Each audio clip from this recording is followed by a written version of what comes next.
KP Yadav. आज आपको मिलवाते हैं खास व्यक्ति से और आज हम बातचीत करेंगे एसएससी जीडी की भर्तियां आ चुकी हैं और 24 मार्च से फॉर्म ऑनलाइन हो सकते हैं। 84,000 पद हैं। ऐसे माहौल में हम आपको उस शख्स से मिलवाने जा रहे हैं जिसने एसएससी जीडी में सफलता पाई है। तो आज हम बात करेंगे उनसे खुल कर कि किस प्रकार से उन्होंने एसएससी जीडी में सफलता पाई, क्या उनका संघर्ष रहा और कैसे उन्होंने क्या किया। मैं बता दूं कि उस शख्स का नाम है मनमोहन यादव और ये रहने वाले हैं शहजादपुर नांगलिया गांव, बहरोड तहसील, जिला अलवर के।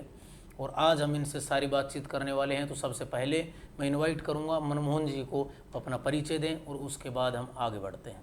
Manmohan ji. Good evening everyone. मेरा नाम मनमोहन यादव, विलेज शहजादपुर नांगड़िया, बहरोड से बिलोंग करता हूँ। हाँ, बहुत बढ़िया। तो मैं आपको बता दूं कि ये 2 बार सेलेक्टेड हैं, एक बार एसएससी जीडी में और एक बार रेलवे में है। तो सबसे पहले हम शुरू करते हैं सवालों का सिलसिला और इनसे पूछना चाहेंगे कि जो हमारा समाज है, इनका परिवार है, उसमें ऐसा कौन शख्स रहा जिसने आपका साथ दिया और आपको गाइडेंस दिया, आपको मार्गदर्शन दिया। इसके बारे में हम बात करेंगे, फिर हम आगे बढ़ेंगे। मेरे परिवार में से मेरे पापा जी जो कि किसान हैं, उन्होंने मेरा बहुत साथ दिया है। मेरे मामा जी हैं जो सीआईएसएफ में कार्यरत हैं, उन्होंने भी मेरे को बहुत सपोर्ट किया और उन्होंने ही मेरे को कोचिंग के लिए भेजा था। बहुत बढ़िया। और मैं आपको बता दूं कि आपका जो परिवार है उसका सपोर्ट होना बहुत ज़रूरी है। जैसा कि उन्होंने अपने मामा जी को श्रेय दिया, अपने पापा को श्रेय दिया, तो आप भी अपनी सफलता का श्रेय देना सीखें। इससे आभार की प्रक्रिया बनती है, आप एक दूसरे का आभार व्यक्त कर पाते हैं और आपके माता पिता को खुशी मिलती है।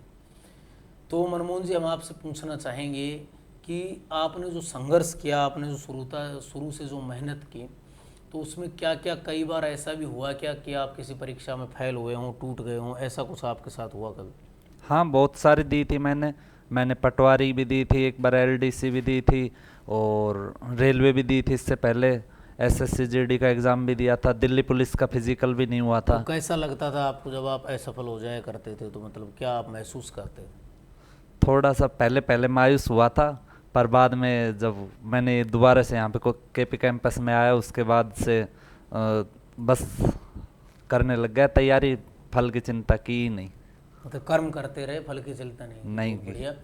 तो अब हम दूसरी चीज़ आपसे अगला सवाल पूछना चाहेंगे कि आप केपी कैंपस पहुँचे आपके मामा जी के द्वारा बताने पर। मैं बता दूं, इनके मामा जी का नाम वीर सिंह यादव है, जो कि मेरे गांव से हैं और मलवास गांव से हैं, मेरे भी अंकल लगते हैं। तो बहुत अच्छी जगह उन्होंने भेजा आपको। हाँ जी, बिल्कुल। हाँ, तो बहुत बढ़िया। तो आप केपी कैंपस में आए तो क्या चीज़ें आपको केपी कैंपस की अलग लगी, जो सबसे अलग थी और आपको ऐसा लगा कि भाई जिनकी वजह से आपका सिलेक्शन हो? सबसे फर्स्ट केपी कैंपस का अनुशासन बहुत बढ़िया था और उस वक्त सैटरडे को टेस्ट सीरीज चलती थी। अभी वो और संडे को चल रही है। हाँ जी, और वो सैटरडे को जो टेस्ट सीरीज चल रही थी तो उनसे बहुत फ़ायदा हुआ। उनसे एग्ज़ाम में जो के तो क्वेश्चन एग्ज़ाम में मिल जाते थे। मेरा 14 सितंबर का बैच था और मेरा 26 अक्टूबर के समथिंग मेरा ग्रुप डी का एग्ज़ाम था और सारे के सारे क्वेश्चन लगभग वहीं से मिल गए थे और मेरा रेलवे में एग्ज़ाम क्लियर हो गया था। तो मतलब आप ये कहना चाहेंगे कि टेस्ट सीरीज का क्लासेज से ज़्यादा रोल होता है? हाँ बिल्कुल, तो उससे अभ्यास भी होता जो है। बच्चे मनमोहन जी टेस्ट नहीं देने आते हैं और क्लासेज लेते हैं, उनको आप क्या मैसेज देना चाहेंगे? उनसे आकलन नहीं हो पाता है स्वयं का। जैसे एग्ज़ाम देते रहते हैं तो पता रहता है, पढ़ते हैं तो लगता है कि हाँ ये भी पढ़ लिया, ये भी पढ़ लिया, ये भी मेरे को आ गया, ये भी आ गया। पर मूल्यांकन नहीं हो पाता। एग्ज़ाम देते हैं तो उसका पूरा सॉर्ट आउट तो केपी रिजल्ट आ कैंपस जाता में था। जो टेस्ट सीरीज होती है उसमें क्या एग्जाम का जैसा ही फील आता है? हाँ बिल्कुल, सेम टू सेम क्वेश्चन आए थे रेलवे ग्रुप डी में। जो भी थे वो क्वेश्चन साइंस के भी आए थे। मैथ रीजनिंग का पैटर्न सेम टू सेम, संख्या ही चेंज थी, बाकी काफ़ी संख्या भी सेम थी। चलो चलो, बहुत बढ़िया। तो एसएससी जीडी की अगर अपन बात करें तो इसमें आपको एक बड़ी सफलता मिली है, क्योंकि आपके 90 से ऊपर नंबर हैं इसमें। हाँ, 90.88। 90.88 नंबर है। इसके लिए आपको पहले तो बहुत बहुत बधाई हो और आपके परिवार को बहुत बहुत बधाई हो। तो हम आपसे ये पूछना चाहेंगे कि आपने जो पढ़ाई की तो उसमें क्लासरूम प्रोग्राम और टेस्ट सीरीज और सेल्फ स्टडी, तो इसका किस तरीके से आपने अनुपात बैठाया और कितने घंटे आपने पढ़ाई की, किस तरीके से क्या किया आप? मेरा सुबह का बैच था 8 से 12, तो सुबह 1.5 घंटे के समथिंग जीके देखता था और फिर 12 बजे जाके मैं रेस्ट करता और उसके बाद 4-5 घंटे लगातार स्टडीज़ और शाम को मैथ और रीजनिंग नाइट को मतलब आप सोते ये वक्त। हमें कह सकते हैं कि आपने रूम पे 6-7 घंटे तो पढ़ाई की है हाँ रोजाना, हाँ हाँ बिल्कुल और 4 घंटे आपने कोचिंग में पढ़ाई की है। बिल्कुल।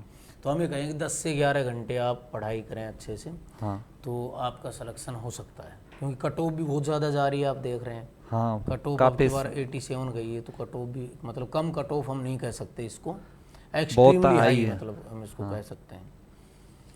तो कंपटीशन बढ़ गया सर। अच्छा, कंपटीशन बढ़ रहा है धीरे धीरे, है ना, क्योंकि जनसंख्या भी बहुत ज़्यादा हो गई। और आप ये मतलब क्या, जैसे एसएससी के बारे में अगर हम बात करते हैं, तो आज ये छोटी मोटी कोचिंग दुनिया भर की खुल रही हैं, तीसरे दिन खोल रहे हैं भाई एसएससी जीडी लिख लिख के जो कोचिंग खुलते, जैसे एसएससी जीडी की भर्ती आई, जीडी कोचिंग खुलने लग गई, राजस्थान पुलिस की आई तो राजस्थान पुलिस की खुलने लग गई। तो आप युवाओं को इन कोचिंग्स के बारे में कैसे मतलब कहना चाहेंगे ताकि वो बच सकें इनसे? वो ये खुल जाते हैं सर 3 महीने में बैच कंप्लीट, हाँ बिल्कुल। 2.5 महीने में बैच कंप्लीट, अगले बैच में कर देते हैं उनको। बच्चों को कुछ समझ में आ रहा है कि नहीं आ रहा, कुछ मतलब नहीं है। यहाँ पे मैंने जब किया था तो 6 महीने के समथिंग बैच चला था बिल्कुल बिल्कुल। एसएससी जीडी का। सितंबर में शुरू होके वो फरवरी के एंड तक चला था। मतलब एक माहौल बनता है एग्ज़ाम टाइम मतलब फरवरी में मेरा एग्ज़ाम था, तो एग्ज़ाम के टाइम तक चल रहा था वो बैच। बिल्कुल बिल्कुल। तो और उससे उसके मतलब साथ साथ टेस्ट सीरीज जो है वो तो हाँ चलती टेस्ट सीरीज चलती थी, हर सैटरडे वो एग्ज़ाम होता था। और कोई से भी बैच हम जीडी की तैयारी करते थे तो सीजीएल का भी एग्ज़ाम दे सकते थे, ये भी बेनिफिट था। है। हाँ बिल्कुल। मैंने दिया भी था काफ़ी बार, सीजीएल का एग्ज़ाम भी दिया था यहाँ पे आके। चलो चलो बढ़िया है। तो टेस्ट सीरीज़ अभी मैं आपको मनमोहन एक बात बताना चाहूँगा कि यहाँ आप देख सकते हैं जो टेस्ट सीरीज़ हैं वो हमने पूरे ऑल ओवर के लिए फ्री कर दी हैं। इसमें एसएससी और रेलवे की पहले हम तैयारी करवाया करते थे, पुलिस की करवाया करते थे, अब इसके साथ साथ हमने स्टेट एग्ज़ाम्स विंग भी डाली है। स्टेट एग्ज़ाम्स की भी हम तैयारी पूरी करवा रहे हैं, जिसमें शिक्षक है, पटवार है, ग्राम सेवक है, हाईकोर्ट, पीएसआई, एलडीसी है। इसका हमारा 25 फरवरी को बैच भी शुरू हो रहा है, जिसका हमने नाम रखा है स्टेट एग्ज़ाम फाउंडेशन बैच। बच्चे अलग अलग फीस दे कर लुटते हैं, तो हमने क्या कंसेप्ट अपनाया है कि एक फाउंडेशन बैच है जिसमें स्टेट एग्ज़ाम की सभी परीक्षाओं की तैयारी हो जाएगी और टेस्ट सीरीज भी उसमें। तो इसके बारे में आप युवाओं को क्या कहना चाहेंगे? इससे सर बहुत फ़ायदा है। एक तो पहले तो जयपुर जाना पड़ता था तैयारी के लिए, और ये पूरा सिलेबस हर व्यक्ति हर फॉर्म भरता है और सिलेबस पूरा कवर हो नहीं पाता, किसी का कुछ है किसी का कुछ है। अब इसमें सारा सिलेबस एक साथ कवर हो जाएगा। मतलब हम ये कहेंगे कि विद्यार्थी के लिए ये बहुत अच्छी चीज़ साबित होगी, हाँ बिल्कुल। बार बार उसे पैसा नहीं फूंकना पड़ेगा। हाँ ये भी हम कह सकते हैं। ये घटना मेरे साथ पहले भी घटित हुई। आपने देखा वो ब्रज बिहारी जी का इंटरव्यू था हाँ पिछला जी हमारा, बिल्कुल। तो 4 बार सेलेक्टेड है, तो सेकंड ग्रेड में लगे और रीट में लगे, तो उन्होंने कहा कि सर मुझे रीट और सेकंड ग्रेड के लिए जयपुर जाना पड़ा था। हाँ जी और भी उन्होंने बहुत सी बातें बताई जो आप उनके इंटरव्यू में देख सकते हैं पिछले में, जो रीट की तैयारी कर रहे हैं। लेकिन अब उनको कहीं नहीं जाना पड़ेगा, जो बच्चे नए आ रहे हैं वो अपनी तैयारी कर पाएंगे। और इसके साथ साथ पहली बार मनमोहन जी मैं आपको बताना चाहूँगा कि पहली बार हमने रीट के टेस्ट सीरीज शुरू की है। इसके बारे में आप क्या कहना चाहेंगे शिक्षक भर्ती के लिए? इससे सर बहुत बेनिफिट होता है। मैंने तो बताया कि मेरा रेलवे में सेम टू सेम क्वेश्चन आ गए थे, पेपर का डर खत्म हो जाता है दिल से। टाइमिंग अच्छी बैठती है कि वहाँ पे सीमित समय होता है, तो प्रैक्टिस से टाइमिंग अच्छी हो तो जो जाती है। केपी कैंपस में जो अनुशासन रहा, तो ये आपके हिसाब से सही था या कहीं गलत था? बेहतरीन था सर, माहौल अच्छा बनता था, पढ़ाई के लिए भी अच्छा बनता था। तो अब भी यहाँ पर जीरो टॉलरेंस के साथ हम काम कर रहे हैं और अनुशासन ज़बरदस्त है। अगली बात मैं आपसे पूछना चाहूँगा कि सामाजिक सरोकार में जो हम भाग लेते हैं, जैसे कभी परिंडे बांट रहे हैं, कभी हम गीता बांट रहे हैं, हाँ तो इससे आपने क्या सीखा केपी कैंपस में रहकर? ये श्रीमद् भगवत गीता सर सबसे अच्छी मोटिवेशनल बुक है, और मतलब दान करना चाहिए। मैंने देखा उस वक्त आपने वो गौशाला में भी दिया था, मलवास की स्कूल में भी आपने फर्नीचर दिया था। तो जब इनकम होती है तो कुछ हिस्सा दान करना चाहिए, अच्छी बात होती है, मन को शांति मिलती है। बिल्कुल बिल्कुल। तब आप भी कमाने लग जाएंगे अब। हाँ तो बिल्कुल आप दान करेंगे? जी बिल्कुल। चलो चलो बहुत बढ़िया, ये एक बहुत अच्छा प्रण है। और आज जो हमारे युवा साथी हैं, जो हमारे विद्यार्थी हैं, वो दान भी करते हैं और केपी कैंपस की इस परंपरा को निभाते हैं। इस पर हमें गर्व है और हमेशा रहेगा गर्व। अब देखिए मैं आपको बताता हूँ कि अभी पहले डिफेंस के लिए तैयारी करने के लिए बच्चों को बाहर जाना पड़ता था, सीकर जाते थे सर। बिल्कुल सीकर जाना पड़ता था। अभी हमने केपी डिफेंस एकेडमी भी चालू की है, जिसमें हम फिजिकल की तैयारी भी करवाते हैं, जिसमें हम एयरफोर्स, नेवी, आर्मी और एनडीए की तैयारी भी करवाते हैं। तो इसके बारे में आप क्या कहना चाहेंगे? ये भी सर बच्चों को क्या मैसेज देना चाहेंगे आप? नज़दीक का रहेगा, अच्छा कदम है। बाहर जाते थे फीस बहुत हैवी होती थी, और यहाँ पे जो ग्राउंड है इस ग्राउंड में ही प्रैक्टिस हो जाती है, तो वो कंफर्टेबल लगता है। वो ग्राउंड अजीब सा महसूस नहीं होता। बिल्कुल, क्यों उसी ग्राउंड में भर्ती होनी है और उसी में आप प्रैक्टिस कर रहे हो, तो हाँ, एक तो बहुत वो अच्छी चीज़ है। बाद में अगर दूसरे ग्राउंड में जाते हैं तो एक बार माइंड में लोड सा आ जाता है, तो थोड़ा सा। तो आप केपी कैंपस में पढ़े, तो यहाँ के जो हमारे साथी हैं, जो हमारी टीम है जो यहाँ काम करती है, मैनेजमेंट की टीम है, नॉन टीचिंग स्टाफ है, टीचिंग स्टाफ है, तो इनका व्यवहार आपके साथ कैसा रहा? मतलब मैं आपसे पूछना चाहूँगा। सभी का सर बहुत बेहतरीन था, बहुत कोऑपरेटिव थे टीचर्स के। मैं राकेश सर से, मैं ऑफिस में आपसे और राकेश सर से मैं बहुत बार सवाल पूछने आता था, सभी ने बताया भी। और वो भैया रहते थे, गजेंद्र भैया, उस वक्त वो कार्ड चेक करने में, वो भी सभी का अच्छा व्यवहार था, बहुत अच्छे स्टाफ, पूरा बहुत अच्छा था। बिल्कुल बिल्कुल। तो आपको क्या लगता है कि भाई अब बच्चों को कहीं बाहर जाने की मुझे नहीं लगता कि आवश्यकता है? नहीं सर, अब आपको जब क्या लगता है इस बारे में? डिफेंस यहाँ हो गई, शिक्षक ये वो स्टेट एग्जाम विंग हो गई, तो अब कहाँ ज़रूरत है। पहले केपी कैंपस केवल एसएससी और रेलवे की तैयारी करवाता था, तो उस वक्त डिफेंस के लिए ये 45-45 दिन में कोर्स वाली काफ़ी सारी खुल जाया करती बिल्कुल थी। बिल्कुल। 45 दिन में मेडिकल हुआ तो 45 दिन में कोर्स करवाया। वो गारंटी और लेते थे कि मेडिकल अब हम करा देंगे, आगे आपकी रेस हो गई, बाकी सब कुछ हम करा देंगे, आ जाओ आप। बिल्कुल बिल्कुल। तो गारंटी के बारे में आप क्या कहना चाहेंगे, जो लोग गारंटी ले रहे हैं इनका? सफलता की कोई गारंटी नहीं होती, वो मेहनत करते हैं तो सफलता की गारंटी होती है सर। बिल्कुल। तो मेहनत तो खुद को ही करनी हाँ पड़ेगी। बिल्कुल तो क्यों ना फिर बिना गारंटी मेहनत की जाए? बिल्कुल। तो ये भी एक अच्छी चीज़ है। और जैसे मैं आपसे बात करना चाहूँ कि जैसे आपने जो एसएससी जीडी जो फिजिकल किया, हाँ अभी हम क्या कर रहे हैं कि एसएससी जीडी का रिटर्न टेस्ट की तैयारी तो हो ही रही है। जैसे हमारा आज भी एक बैच शुरू हुआ है 12 से 4 बजे तक, उसमें सैकड़ों बच्चे आए हैं। एक बैच पहले भी शुरू हुआ था 18 जनवरी को, जिसमें सैकड़ों बच्चे पढ़ रहे हैं। आगे भी बहुत से बैचेज बनेंगे, तो हम रिटर्न की तैयारी तो करवा ही रहे हैं। इसके साथ साथ हमने एक नई चीज़ शुरू की है केपी डिफेंस एकेडमी के माध्यम से, कि बच्चा फिजिकल की तैयारी भी अभी से करे, सुबह और शाम। उसकी फीस न्यूनतम रखी गई है 1000 रुपये महीना। लेकिन मैं अभी ग्राउंड में टहलने गया था, मैं आपको बताऊं, तो वहाँ मैंने देखा कि जो कोच वहाँ फिजिकल करवा रहे हैं, ये मेरे मन में विचार कैसे आए मैं आपको बता रहा हूँ। वहाँ जो कोच फिजिकल करवा रहे हैं, उन्हें खुद का पेट लटक रहा है, वो बच्चों के साथ दौड़ नहीं पा रहे हैं, वो बच्चों के साथ एक राउंड भी नहीं लगा सकते। तो आपको क्या लगता है कि मतलब कोच कैसा होना चाहिए जो फिजिकल करवाए? जो सबसे फर्स्ट तो जिसको अनुभव हो, खुद की रेस की हुई हो, खुद ने आर्मी की जो भीड़ जाती है आर्मी में रेस के लिए, फिजिकल के लिए, वो बहुत वहाँ पे तो कंपटीशन बहुत ज़्यादा हो जाता है। 40,000 में 400 बच्चे सेलेक्ट करते हैं यहाँ से अपने अलवर से। तो अनुभव खुद का इतने बच्चों में खुद का दौड़ने का होना चाहिए। हमारे यहाँ जो फिजिकल कोच हैं वो सचिन जी हैं, आपको बताऊँ। और सचिन जी ने 6 बार ARO में मेडिकल फिट, ग्राउंड फिट हैं, एक्सीलेंट रहे हैं, 2 बार गोल्ड मेडलिस्ट रहे हैं, और पैरा में भी वो गोल्ड मेडलिस्ट रहे हैं, और बहुत ही बढ़िया उनकी दौड़ है, और अब भी वो बच्चों के साथ दौड़ते हैं कंप्लीट। इसके बारे में आप क्या कहना चाहेंगे? जब साथ रहता है ट्रेनर तो बच्चों जोश भी बढ़ना है, और उनकी कमी वहाँ पे ही ऑन ग्राउंड ही पता लग जाती है ना, तो वो वहीं पर गाइड कर सकते हैं। जैसे दौड़ते दौड़ते कि आप हाई लिफ्ट पे जाए, हाँ बिल्कुल, ऐसे मतलब वो बता देते हैं टाइमिंग बनाने का। होता है तो ये एक अच्छी चीज़ है। तो आप क्या कहना चाहेंगे कि एसएससी जीडी की जो बच्चे तैयारी कर रहे हैं, तो उनको फिजिकल के लिए भी मुझे लगता है कहीं जाने की आवश्यकता नहीं है, वो हमारे पास फिजिकल भी कर सकते हैं, क्योंकि पहले ये कमी खलती थी। और एसएससी जीडी में 5 किलोमीटर की रेस थी, तो उसमें संयम भी ज़्यादा ज़रूरी रहता है। 1600 मीटर में तो एग्रेशन दिखाना पड़ता है, इसमें T20 की तरह हम कह सकते हैं। हाँ, तो 5 किलोमीटर तो टेस्ट मैच की तरह खेलना होता है। हाँ, तो उसमें जो फर्स्ट में अगर सांस नहीं उठा तो क्लियर हो जाती है रेस। इसमें तो टेक्निक के द्वारा किया जाता है ना, बिल्कुल सही बात है। तो मेरे से दिल्ली पुलिस का फिजिकल नहीं हुआ था, फिर मैंने सोचा 5 किलोमीटर कैसे होगी, फिर कुछ पीजी में दोस्त रहते थे, उनके द्वारा सर ये हो गया।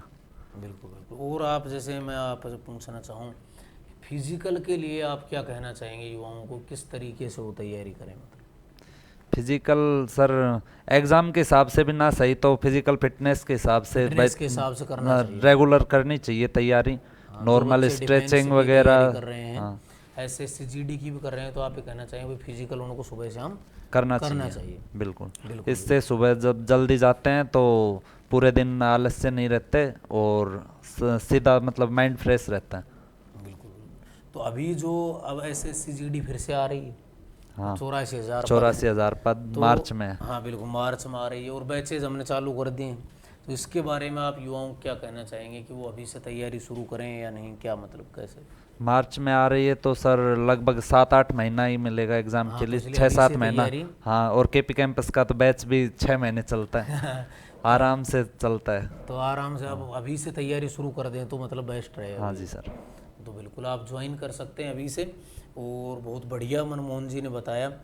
और भी कुछ मनमोहन जी आप लास्ट में हम आपसे पूछना चाहेंगे कि युवाओं को आप क्या संदेश देना चाहेंगे, देश के युवा को किस प्रकार से देश का ध्यान रखना चाहिए, कैसे तैयारी करनी चाहिए, और देश जो हमारा है जो कि सबसे प्यारा है और सबसे ऊपर देश प्रेम है, बाकी सब चीज़ें बाद में हैं, बाद में कोचिंग है, बाद में सिलेक्शन है, सब चीज़ें बाद में, सबसे पहले हमारा देश प्रेम है।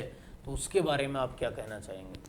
सर देश तो सबसे पहले रहता ही है और सफलता के लिए कड़ी मेहनत ज़रूरी होती है, शॉर्टकट कुछ नहीं होता सफलता का। दलाल वगैरह के चक्कर में आ जाते हैं, काफ़ी बार पैसे डूब जाते हैं, घर वालों को और भी ज़्यादा तकलीफ होती है कि पहले तो बेरोज़गारी में वैसे चल रहे थे, उसके बावजूद पैसे और वो दलाल ले जाते हैं और वो वापस नहीं हो पाते हैं। तो मेहनत करें और मेहनत से अपन सफलता हो जाती है, बिल्कुल बिल्कुल। आप ये सफलता कहना मिल चाहते जाती हैं है। पूरा श्रेय आप किसे देना चाहते हैं? मेहनत। मेहनत और सही मार्गदर्शन हाँ, ही सफलता की ताकि एक कुंजी है। बहुत बढ़िया। केपी जो कैंपस आप का कहना मोटो है चाह रहे सर थे ये। केपी कैंपस की जो टैगलाइन है, हाँ जी सर। क्यों है, कठिन मेहनत होनी चाहिए और इसके साथ साथ सही मार्गदर्शन आपका होना चाहिए। तो जो आपको यहाँ से जो किताबें मिली उनका क्या रोल रहा, जो नोट्स यहाँ लिखवाए गए, टेस्ट सीरीज आपको दी गई, तो उनमें से क्या एग्जाम में आपको प्रश्न मिले? जी बिल्कुल, और उनमें क्वेश्चन भी काफ़ी सारे थे। जैसे इसका था SICI का, जो था सिंप्लीफिकेशन की का आपने अलग ही वो दी थी, प्रिंट आउट दिया था। तो काफ़ी सारे क्वेश्चन थे, प्रैक्टिस क्वेश्चन थे। प्रैक्टिस से मतलब टाइमिंग भी अच्छी आती थी, गलती की गुंजाइश कम बचती थी, तो काफ़ी अच्छा जाता था कि ज़्यादा क्वेश्चन मिलते थे तो ज़्यादा कर पाते थे। और मैंने तो केवल केपी कैंपस की बुक भी पढ़ी थी और ऑनलाइन बस पेपर का एनालिसिस देखा था, इसके सिवाय मैंने कुछ नहीं किया। और एक टेस्ट सीरीज दी थी यहाँ पे। टेस्ट सीरीज का मतलब बहुत इसमें रोल हाँ, रहा है। टेस्ट सीरीज से मेरा पूरा मतलब टाइमिंग इतना अच्छा हो गया था कि मेरा रेलवे में भी मेरे एग्ज़ाम में समय बचा था। और SSC का GD का जब मैं देने गया था, 22 फरवरी के समथिंग था मेरा एग्ज़ाम, तो उसमें भी मेरे पास टाइम बच गया था आखिरी में। उसमें मैंने क्वेश्चन चेक किए और उसके बाद सबमिट किया तो था। टाइम बचने का जो है ये तो केवल टेस्ट सीरीज की वजह से हो हाँ, पाता है। प्रैक्टिस से होगा। टेस्ट सीरीज में प्रैक्टिस करेंगे तो टाइमिंग अच्छी हो जाती है। तो अभी हम मनमोहन जी आपसे पूछना चाहेंगे, आजकल ऑनलाइन कोर्सेज भी चल रहे हैं, तो आप क्या मानते हैं, ऑनलाइन बेस्ट है या ऑफलाइन बेस्ट? ऑफलाइन बेस्ट है वैसे मेरे लिए तो, बाकी ऑनलाइन भी काफ़ी हद तक ठीक है, एक सही जरिया है। जो लोग नहीं पहुंच जो पाते लोग नहीं पहुंच पाते हैं, जो ऑफलाइन नहीं कर पाते हैं, उनके लिए ऑनलाइन उनके लिए, हाँ बिल्कुल लेकिन ऑनलाइन एक विकल्प हो सकता है, लेकिन पूर्ण तरीके से सफलता दिलवाने का साधन नहीं है हो सर। सकता। बिल्कुल ऑफलाइन में सारा जो भी हमको कुछ भी प्रॉब्लम होती है तो मैं ऑफिस में आ जाता था क्वेश्चन पूछने के लिए, आपके पास भी, सर के पास भी। प्रतियोगिता भी होती है बच्चों में हाँ, आपस में, जब अगले मिलते दिन हैं भी तो। पूछ लेते थे, तो उसमें वो ऑनलाइन में नहीं हो पाता, बिल्कुल सेटिस्फेक्शन नहीं आ पाता। हाँ, मतलब अंदर से फील नहीं आता कि हम गुरुजी के पास जा रहे हैं, पढ़ रहे हैं, उनके समक्ष बैठ के पढ़ाई कर रहे हैं, तो ये चीज़ें मतलब फील नहीं आती। हाँ, वो रह जाता है। इसमें होमवर्क भी मिलता है, अगले दिन चेक पूछा भी जाता है कि कहाँ तक किया कि किए, नहीं किया, कितने बिल्कुल। प्रैक्टिस क्वेश्चन निकाले, कहाँ कहाँ प्रॉब्लम आई, आप पूछते थे, तो आप मतलब क्वेश्चन। आप ये कहना चाहते हैं भाई टीचर का और मतलब स्टूडेंट का जुड़ाव हाँ जो है वो बना रहता है ऑफलाइन के जी माध्यम से, बिल्कुल। और जुड़ाव बहुत ज़रूरी है किसी भी चीज़ को अगर आप आगे डिलीवर करना चाहते हैं, तो उसके लिए जुड़ाव तो बहुत ही ज़्यादा ज़रूरी है। हाँ, उसमें साथ रहते हैं तो टीचर्स मोटिवेट भी करते हैं, बताते भी हैं कहाँ कमी रह गई, तो ये ऑनलाइन में नहीं हो पाता। ये ऑनलाइन में नहीं हो पाता। बिल्कुल आपने सही बात कही। तो अब जो ऑफलाइन बैचेज चल रहे हैं तो आप सभी इनमें पहुँचें और तैयारी करें। और दोस्तों, जैसा कि मनमोहन ने कहा ये जो 3-3 महीने के लिए कोचिंग्स जो खुल रही हैं, अभी एसएससी जीडी को देखते हुए नई नई कोचिंग्स खुलेंगी, उनके झांसे में बिल्कुल ना आए, वो पैसे कमा के निकल लेंगे और एसएससी जीडी फिर 4 साल बाद आएगी दोस्तों। तो आप ऐसे लोगों के चक्कर में ना फंसें, पढ़ें उनसे जहाँ से ऐसे टॉपर्स पढ़े हों, जहाँ से ऐसे विद्यार्थी पढ़कर सिलेक्शन लगे हों। आपके सामने है सारी चीज़ें, बिल्कुल किसी के बहकावे में ना आए। रुपये कमाने के लिए लोगों ने कोचिंग्स को दुकान बना दिया है, लेकिन ये एक मंदिर है शिक्षा का, ये केपी कैंपस ने एहसास दिलवाया है।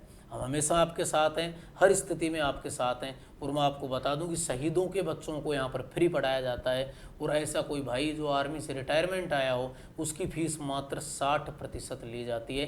बहुत से लोग यहाँ पर पढ़ रहे हैं। स्टेट एग्ज़ाम्स के बैच भी चालू हो रहे हैं। अगर आप फाउंडेशन बैच करते हैं तो उसमें Rajasthan police S I, Rajasthan police constable, patwari, ग्राम सेवक, वनपाल, वन रक्षक और इसके साथ राजस्थान हाईकोर्ट एलडीसी की तैयारी एक ही बैच में हो जाती है।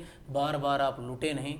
इसी प्रकार से हमारे यहाँ एसएससी सीजीएल के ज़बरदस्त बैच चलते हैं, जिसमें सीजीएल, सीपीओ, एसआई और सीएचएसएल की तरह तैयारी करवाई जाती है। एसएससी जीडी के स्पेशल बैचेज यहाँ पर चलाए जा रहे हैं, आप सभी जुड़ सकते हैं। इस इंटरव्यू के माध्यम से आप जान सकते हैं कि किस प्रकार से हमारे मटेरियल में, किस प्रकार से हमारे टेस्ट सीरीज़ में और अनुशासन में दम है, और साथ में आपकी मेहनत में दम है। सब कुछ मिलकर सिलेक्शन तक आपको पहुंचाता है। हम और आप मिलकर मेहनत करेंगे। तो आइए, आप सभी का स्वागत है केपी कैंपस में, और पहुंचिए जल्दी से जल्दी, कहीं ऐसा ना हो कि बाद में सीट मिलने ना पाए। क्यों मनमोहन जी, सही बात है? जी बिल्कुल, उस वक्त भी भीड़ काफ़ी होती थी, 300-300 के बैच होते अब भी थे। हाल वही है, अब भी 300 के बैचेज हैं। तो बीच में चेयर लगा के बैठना पड़ता था। उन दिनों को आप याद करते हैं आज भी? हाँ जी बिल्कुल। तो अच्छा लगता था, मतलब इतनी भीड़ में पढ़ना? हाँ, वो रहता था, आप सवाल पूछते थे कौन पहले जवाब देगा, तो कंपटीशन भी रहता था। बिल्कुल बिल्कुल। तो अच्छा लगता है इतने बच्चों में पढ़ना। बिल्कुल। तो एंड ऑफ द स्टोरी, आप युवाओं को क्या कहना चाहेंगे कि भाई वो सही दिशा चुने अपनी ज़िंदगी में? और मैं आपसे एक बात पूछना चाहूँगा कि जो युवा नशा करते हैं, जैसे कोई मामा खा रहा है, कोई गुटखा खा रहा है, कोई शराब पी रहा है, तो उनको आप क्या कहना चाहेंगे? मतलब क्या? ये बेहद खराब है, निंदनीय है कि खुद भी परेशान हो, दूसरों को भी परेशान करें। जो बाहर जिस तरीके से दिखता है वो मुंह में रखते हैं, वो इतना गंदा दिखने में लगता है, वो उसको मुंह में रखते हैं, गलत बात है। तो आप कहना चाहेंगे कि नशे को छोड़ें? हाँ बिल्कुल, जितना जल्दी हो सके नशे से दूर जी रहें। बिल्कुल। बिल्कुल बिल्कुल, बहुत अच्छी बात है।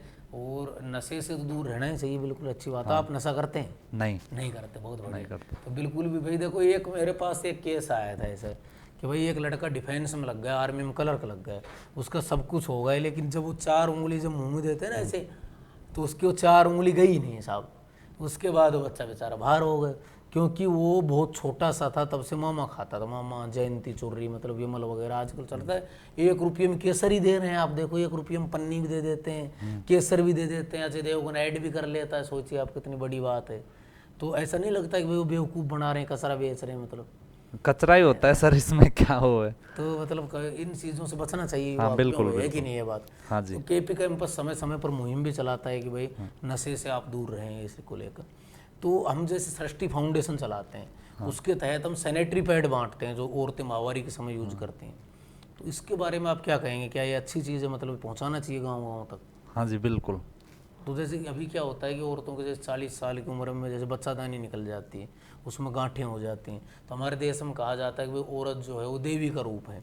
बिल्कुल। लेकिन देवी का रूप मानने से थोड़ी ना कुछ होगा, हमें उसकी भाई देख रेख भी करनी पड़ेगी।